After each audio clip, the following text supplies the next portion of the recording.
ṣe lọ́wọ́lọ́wọ́ báyìí orúkọ ẹnìkankan nínú àwọn tí wọ́n ń pàrédì ara wọn àbí whoever torí ó mọ pàrédì ara ẹ̀ gẹ́gẹ́ bí governorship candidate ti APC kò sí sí ní INEC portal. Orúkọ ẹnìkankan àti running mate o àti ẹni tó ń portray ara ẹ̀ pàrédì ara ẹ̀ gẹ́gẹ́ bí governorship candidate tí orúkọ ẹnìkankan ò sí sí ní INEC portal. Èyí tó túmọ̀ sí wípé deliberation ni ọ̀rọ̀ gbogbo wọn ṣì wà, wọ́n ń gbé wọn yẹ̀wò lọ́wọ́ ni lóde Àbújá. Òótọ́ ọbẹ̀ lẹ́gbọ́n yẹn.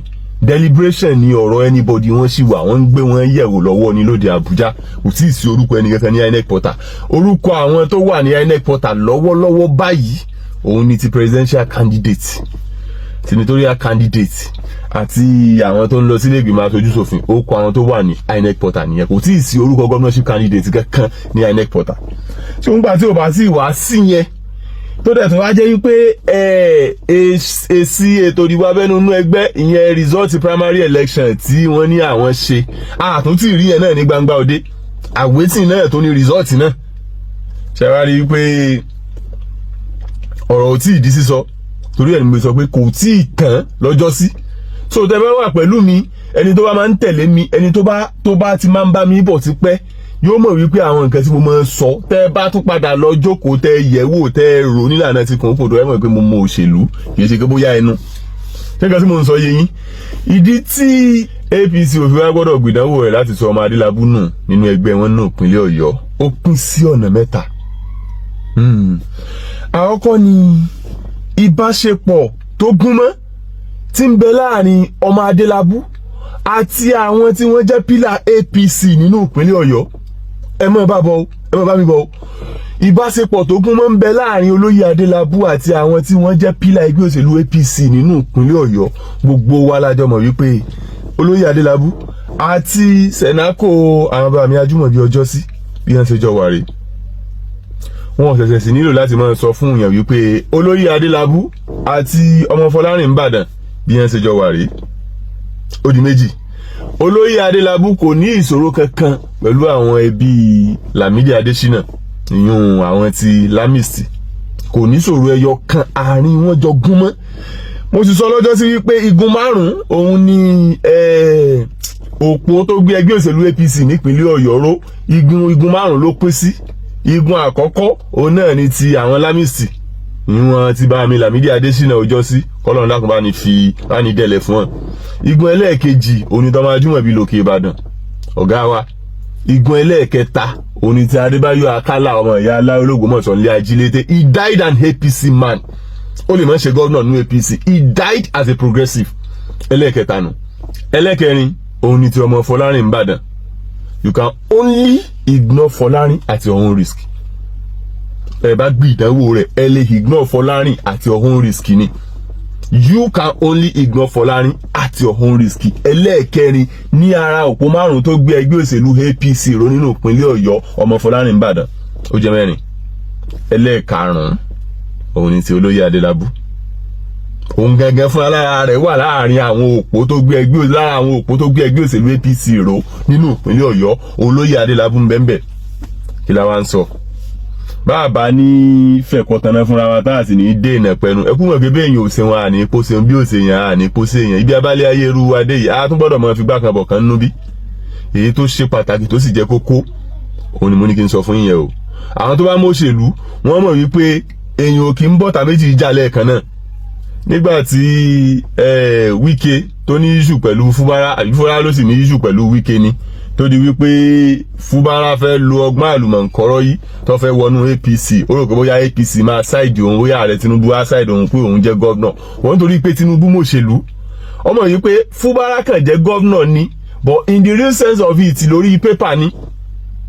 lórí pépà ni politically tá a bá ń sọ̀rọ̀ structure nínú Rivers State, Fúbárà is just like any other èèyàn kan. Kò lè fèsì Wike àjọmọ̀ ni. So ibi tí deliberation yẹn wá parí lórí ni wípé ńgbà tí torí gbogbo ìgbà tí àwọn Hope Uzodinma tí wọ́n mú Fúbárà káàkiri gbogbo Àbújá tí wọ́n ń ṣe gbá tí wọ́n ń ṣàwo tí wọ́n ń portray gẹ́gẹ́ bí leader ẹgbẹ́ nínú state Tinubu ò sí nílé. Ṣùgbọ́n nígbà tí Tinubu dé kí ló sọ? Ó ní as far as he is concerned, ó ní Wike is the leader of all political parties in Rivers State. Ó gbé fún. torí ó mọ̀ wípé tá a bá ní asáìdì Fúbárà a ní problem pẹ̀lú Wike. Fúbárà tá a fẹ́ sáìdì yìí ó ń gán ò lè dájà ara rẹ̀ gbé dépò pé bóyá yóò gbìjà wa ní Rivers àtẹ̀nídìí ẹni tí ó gbìjà wa nínú Rivers State. Fúbárà gẹ́gẹ́ àbẹ̀rẹ̀ pé bóyá Tinubu ni ó lọ ṣé Tinubu ń ṣòṣèlú Rivers ni. Every politics is local. Oníkálukú ló níbi tó ti strong. Oníkálukú ló níbi tó ti strong. Èmi gan níbi mo ti strong. Àwọn ìbò 14 kan wà pé wọ́n ìbá mi débẹ̀ nínú ìgbésí ayé. Ìbò 14 kan ń bẹ. Ẹnìkan kan ìbé mi débẹ̀ èmi lè mí ní. Ìbò 14 èmi ni mo ní bí kò wé ń ké dégbìngbìnrin igbe pé kọ̀ọ̀kan mi ládàá máa ké. Tinubu ò èso lóṣèlú Rivers. So níbo nínú Rivers ni. Àwọn tí ó fi sọ̀pákù tẹ̀lé Rivers State náà nìyẹn tó bá dọjọ́ ìdìbò tọ́kàn rí ó fi lè balẹ̀ lóde Àbújá pé ẹ lọ fọkàn balẹ̀ àwọn èèyàn wá on ground ní tí wọ́n ń pè ní politics nìyẹn. Every politics is local.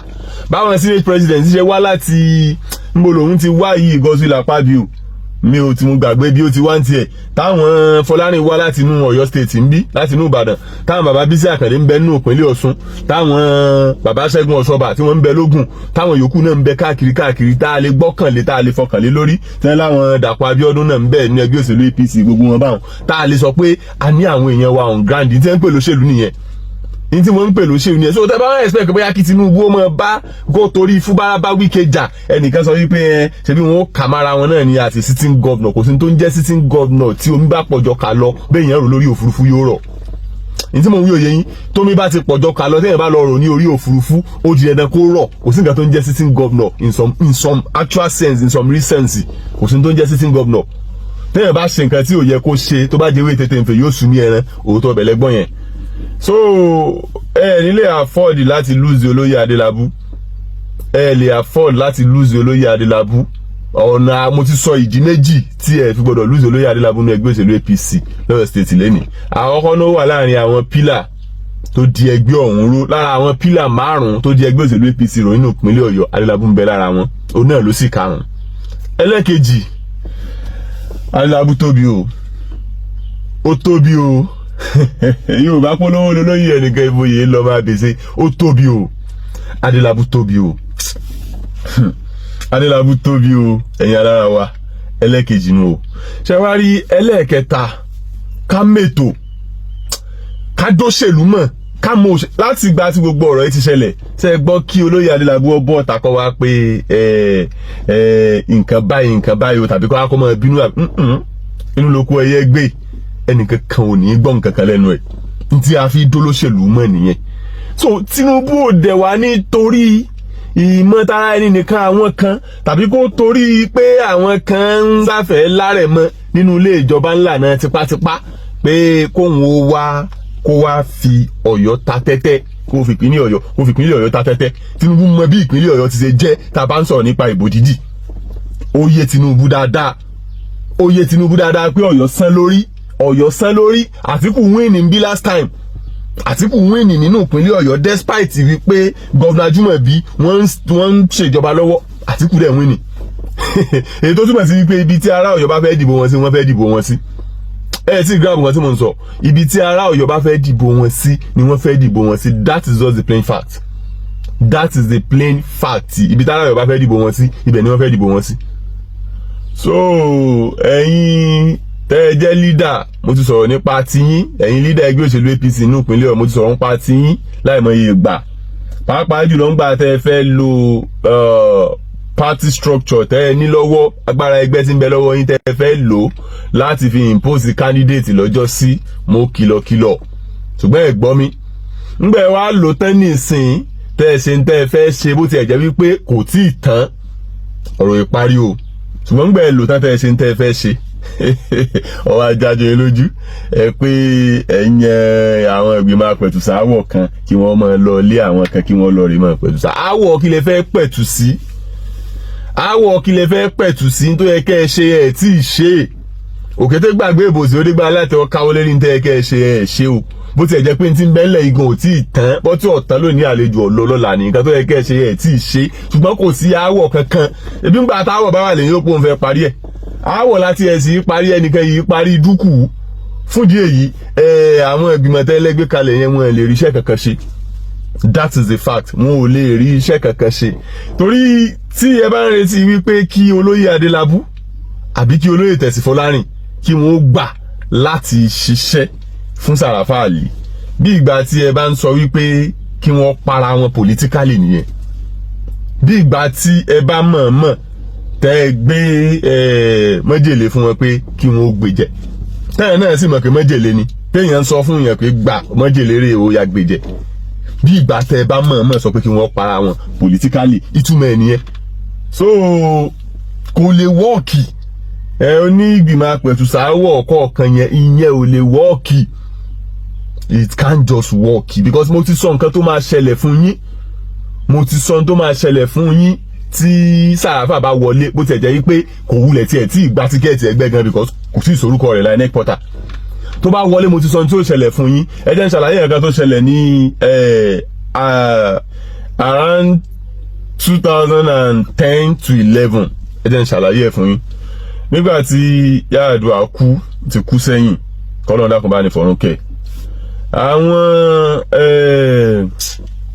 àwọn Rotimi Amechi sẹ́wọ̀n wípé ọmọ ọlọ́mọ láàrin èrò ní Jonathan, òun ò fi bẹ́ẹ̀ kò strong tó àwọn tí mo fẹ́ máa sọ̀rọ̀ ń pa wọn yìí, àwọn Rotimi Amechi àtàwọn big boys kan láti inú south ń bẹ̀ yẹn, àwọn ń dúró wípé Jonathan because àwọn náà l'ambition, so wọ́n dúró pé tí Jonathan bá ti lo ọdún méjì ti Yar'Adua tán kó máa lọ ni. So ibi àti re ìyé apá wọn àti make sure wípé arẹ́ndà àwọn useless politically, eré yẹn òun ni àwọn Jonathan sásá débi wípé wọ́n lọ discover Wike. Torí èmi sọ pé nínú òṣèlú náà à ń dalẹ̀ yẹn normal thing ni because Wike àti àwọn Rotimi Amechi bí wọ́n ṣe jọ wà rè, wọ́n jọ wà ní wọ́n náà wọ́n tó yẹ pé ọ̀bí ọ̀gá ni Rotimi Amechi jẹ́ sí Wike, bóyá ní chief of staff ẹ̀ ń gbà ẹ̀ but wọ́n ń wá ẹni tí wọ́n fi tákù nínú òṣèlú, wọ́n máa ń wá ẹni tí wọ́n fi tákù èèyàn ni, so wọ́n ń wá ẹni tí wọ́n fi tákù Rotimi Amechi, ibẹ̀ ni wọ́n ti discover Wike. So wọ́n ní láti tákù Rotimi Amechi ahead of time torí pé Jonathan l'ambition láti ṣe ẹlẹ́ẹ̀kejì. So tá a bá dẹ̀ tákù Rotimi Amechi lẹ̀, Rotimi Amechi is becoming too powerful tó yẹ pé tó bá di 2011 bẹ́yẹn yóò lè ẹtíkẹ́tẹ̀ agbára yẹn máa pọ̀ débi wípé òun náà even gan tí ò bá tiẹ̀ lè jáde wípé òun fẹ́ ṣàrẹ directly, ẹni tó bá support ẹni yẹn máa wọlé, máa wọn míì náà tí wọ́n bá jọ support because Rivers State jẹ́ state tó lówó gan, so ẹni tó bá support máa wọlé. So àwọn kinní yẹn ni àwọn Jonathan tí wọ́n ń sá fún nígbà àwọn náà ní political advisers now, àwọn tó máa pè wọ́n jókòó pé ẹ jẹ́ ká rẹ ìyá apẹ́ ẹni sílẹ̀, ó nídìí láti ṣẹ̀, ẹnìkan sọ pé kí ló wá ṣe fún wọn tó fi ń ṣe ògbélé, no, ó nídìí láti ṣẹ̀. Tí wọ́n bá ti rí pé you are becoming too powerful, ó ti fẹ́ máa tóbi jù, wọ́n dẹ̀ mọ̀ yìí pé títóbi ẹ yìí ó ní nǹkan tó fi ń sùn, tó bá ti di 2000 kìíní kan ìwọ náà ó fẹ́ jáde pé ó fẹ́ ṣe nǹkan kan, so dandan ni kí wọ́n gbìyànjú àti rẹ ìyá apá rẹ lẹ̀, that is just the fact. So nínú ìgbìyànjú àti rẹ ìyá apá Rotimi Amechi lẹ̀ tí àwọn Jonathan tí wọ́n ń ṣe nígbà yẹn, ibẹ̀ ni wọ́n ti discover Wike. So wọ́n á mú Wike wá s'Abuja, wọ́n fún un ní Minister for State for Education àbí nǹkan kan, láti bẹ̀ ni wọ́n ti ń fi ṣiṣẹ́ Rivers State. Iṣẹ́ tí wọ́n fi ń ṣe Rivers State win-win ní anybody wọn because at the end of the day wọ́n padà fún Wike ní tíkẹ́ẹ̀tì láti contest as a governor ní Rivers State nígbà yẹn. So òun náà dẹ̀ bá wọn rè ya apá Rotimi Amechi, so wọ́n lò láti fi rè ya apá Rotimi Amechi nínú Rivers. Eventually Wike padà wọlé, ó dẹ̀ di governor.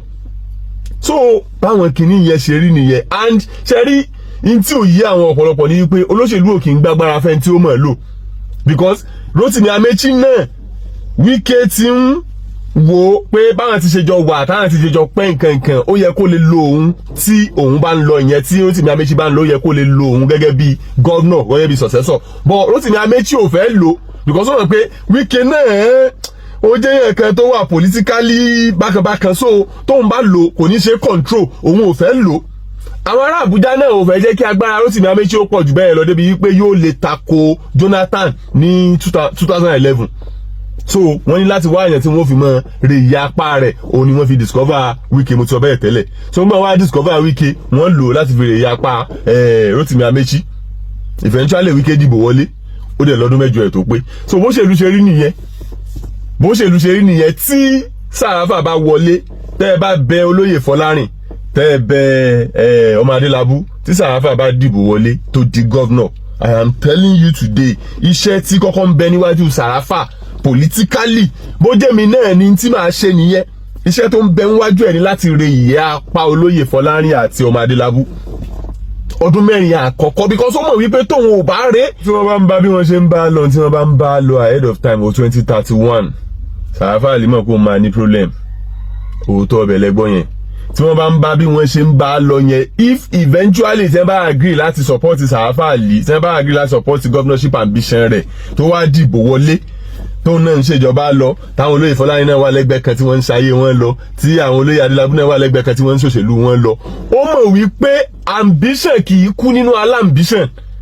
So definitely tó bá di 2031 ọmọ Adélabú sì tún máa padà wá láti wá bò mú nǹkan lẹ̀, kò dẹ̀ ní fẹ́ jẹ́ kí irú ẹ̀ ṣẹlẹ̀, kò ní fẹ́ ní strong opposition, kò ní fẹ́ ní main competitor ní 2031. So bó bá ṣe ń wọlé báyìí ló ti máa bẹ̀rẹ̀ sí ní gbìyànjú àti rè ìyá apá àwọn méjèèjì yẹn ahead 2031 ahead of time. Àti gbogbo ẹnikẹ́ni tó bá ń passive yìí pé wọ́n fẹ́ jẹ́ bí Adínàgbò òkú fún second time re-election yóò mọ̀ gbìyànjú àti rè ìyá apá wọn lẹ̀ ní ahead of time.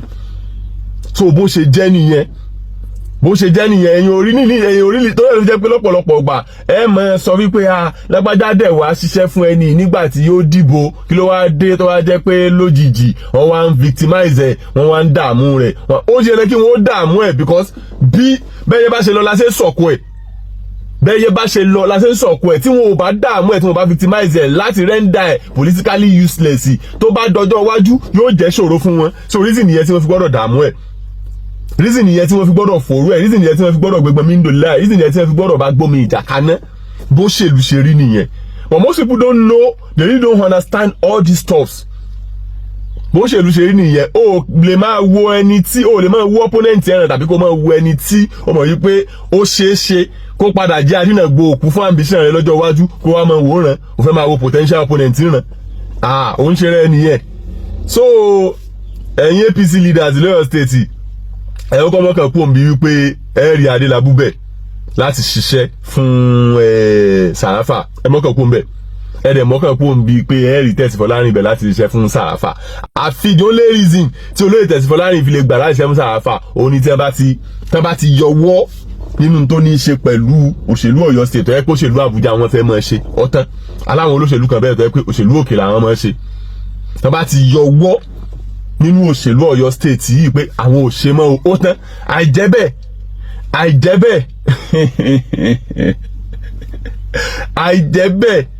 ẹ jẹ́ ń sọ̀tọ̀ kékeré kan fún yín.